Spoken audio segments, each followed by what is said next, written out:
First law, a robot cannot harm a human being or allow a human being to be harmed. Second law, a robot must obey all orders given by a human, except when these orders contradict the first law. Third law, a robot must take care of his safety to the extent that it does not contradict the first and second laws.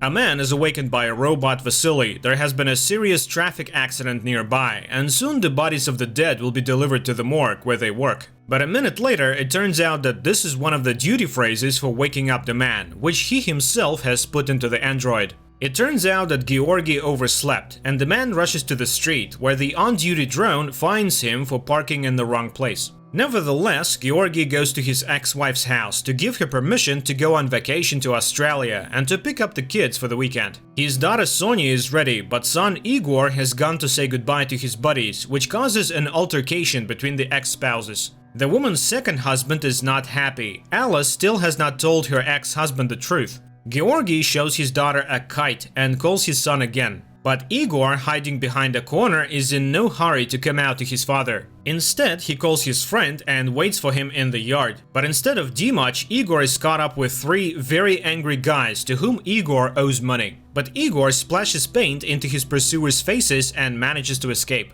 Later, he and his friend laugh about the incident, because very soon Igor is flying to Australia and there will be no way those three can get to him then. Sonia tells her father that they are not leaving for a month, but for good.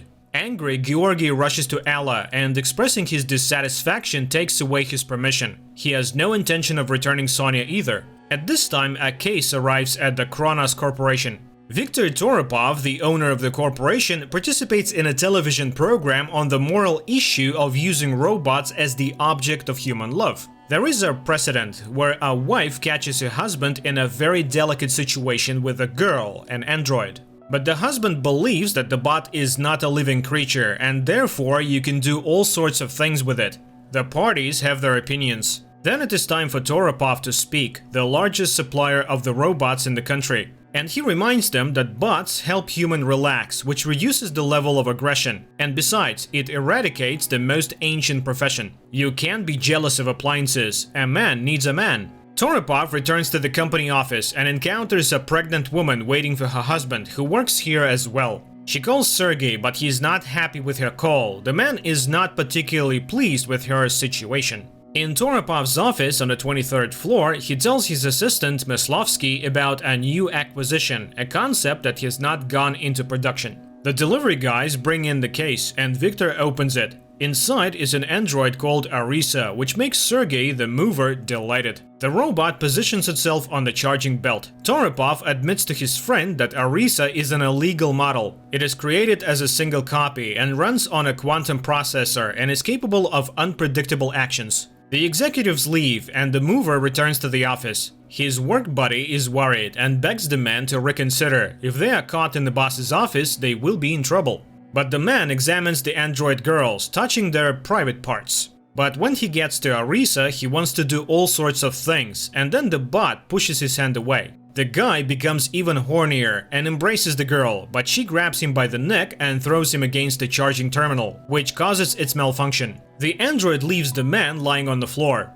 The buddy sees his friend lying there and realizes what Arisa just did. He takes out his gun, and the bot removes the other bot's clothes and goes straight for the man. Maslovsky reports that some files are missing from Arisa's documentation. At that moment, the men hear gunshots and rush to the office. Finding the body of the mover and his terrified buddy, they begin to look into what happened, but in vain. Arisa disappeared without a trace. The guy says that the bot acted on its own, but this just can't be. Bots don't kill people. Viktor calls Gleb, the corporation's specialist on delicate assignments, while Arisa finds a new charger. Gleb realizes that the guy wasn't lying about the murderer. Viktor orders to cut down the power supply as the bot is undercharged. Arisa goes in search of another charger and leaves the building. Viktor asks to indicate the official cause of death as natural. Gleb instructs the colleague of the deceased. His work buddy had a heart attack and he did not have time to call for help. Arisa sees a vacant spot on the medical car charger. A dead man's body is being loaded into the car and she climbs in.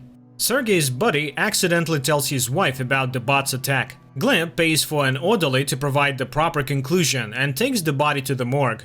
Georgi at this time communicates with a lawyer, and she advises him to immediately return the child to her mother and then file a case against his ex-wife. But after taking the girl, he sees the medical car. He asks Sonia to wait and runs to the morgue.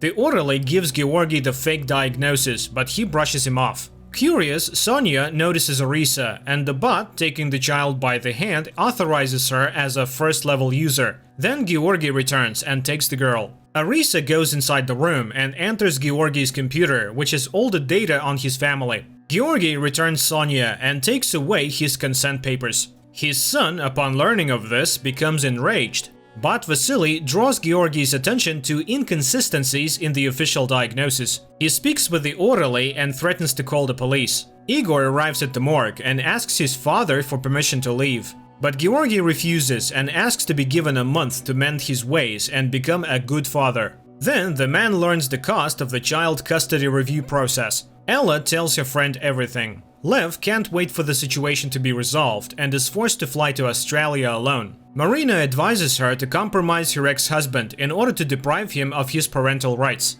Georgi names a price for his silence, 300,000, and the orderly is forced to pay. Safronov launches a custody case, but Ella informs him that she's flying away with Lev and leaves the children with him. She says goodbye to her ex-husband and the children, who remain in Ella and Lev's apartment. Georgi puts Sonia to bed and leaves the room. Kronos security can't find traces of the bot. The Chinese Arisa salesmen don't answer the phone, their phones are blocked. Maslovsky shows Victor footage of Arisa killing 2 employees of a Chinese firm and congratulates him. He has brought the world's only killer bot into the country. Sonia suddenly sees Arisa behind the balcony glass. In another scene, a young man is having dinner with an android girl. Meanwhile, another young man is being instructed before committing a crime. He runs up to the couple and, insulting the guy, splashes paint in the bot's eyes. But the guy stands up to his girlfriend and is stabbed with a knife. The perpetrator is ordered to flee.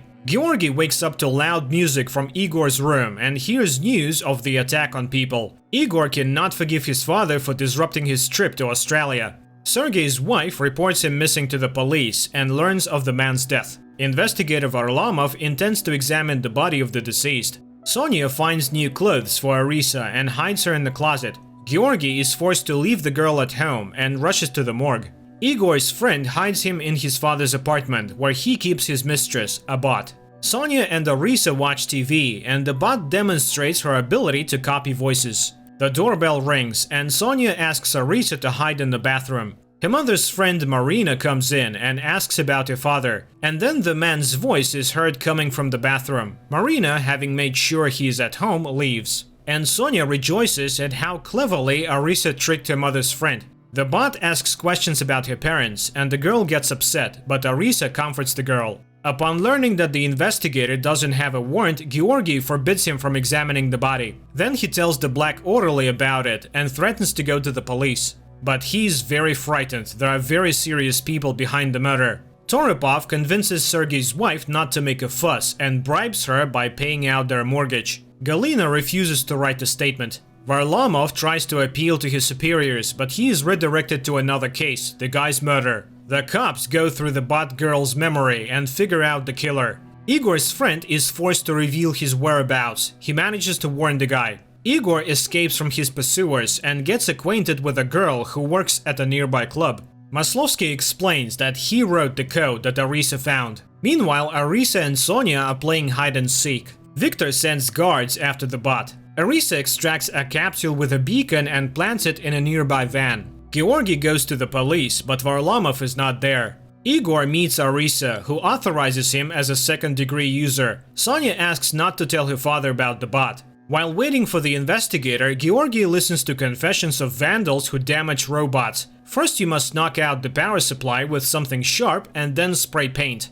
The bots should not be humanized. Safronov gets out for a smoke and sits down on the bench. Gleb sits down next to him. He threatens the man. He has such cute kids. The security catches up with the van, but Arisa is not in it. Georgi arrives home and is happy that everything is okay. Ella calls her ex-husband and tries to find out why he was looking for Igor, but there is nothing in it that can be used to compromise her ex. It turns out that the woman is hiding at Marina's in the hope of catching Georgi. Varlamov realizes that someone more experienced and cunning than 18-year-old Kirill is behind the murder, but the guy intends to continue to destroy the bots that take people's jobs. Igor visits his new acquaintance at the club, and she introduces him to her older brother, Bars, who works here as a bartender. Georgy re-watches the news report about the bot liquidators. Varlamov is not happy with the outcome of the case. The guy is just a hitman. The stalkers find Igor in the club, and he offers to settle everything with a one-on-one fight. But the company sneakily attacks in threes. That's when Bars intervenes and disperses the trio, and then leads Igor to a closed club called the Liquidators. The operative convinces the trucker's mother to write a statement to investigate her son's death and sends a request to the morgue. Georgy sees bruises on his son's face, but then the father of one of the stalkers rings the doorbell. The man threatens to call the police for beating his son, but Georgy beats him instead and throws him out the door. Igor is impressed. Safronov gets the request to release the body. By imitating the liquidator's MO, he shuts down Vasily and sets fire to the room. At night, Arisa looks at the family photos and goes through Alice's stuff. Maslovsky shows Victor the chip he found. Arisa approaches sleeping Georgy and authorizes him as the primary user. The family is now fully staffed. What seems unbelievable today, tomorrow may become commonplace. It's a shame that by creating a doll for pleasure, people don't think. What if the intelligent learns emotions as well? And is it at all possible?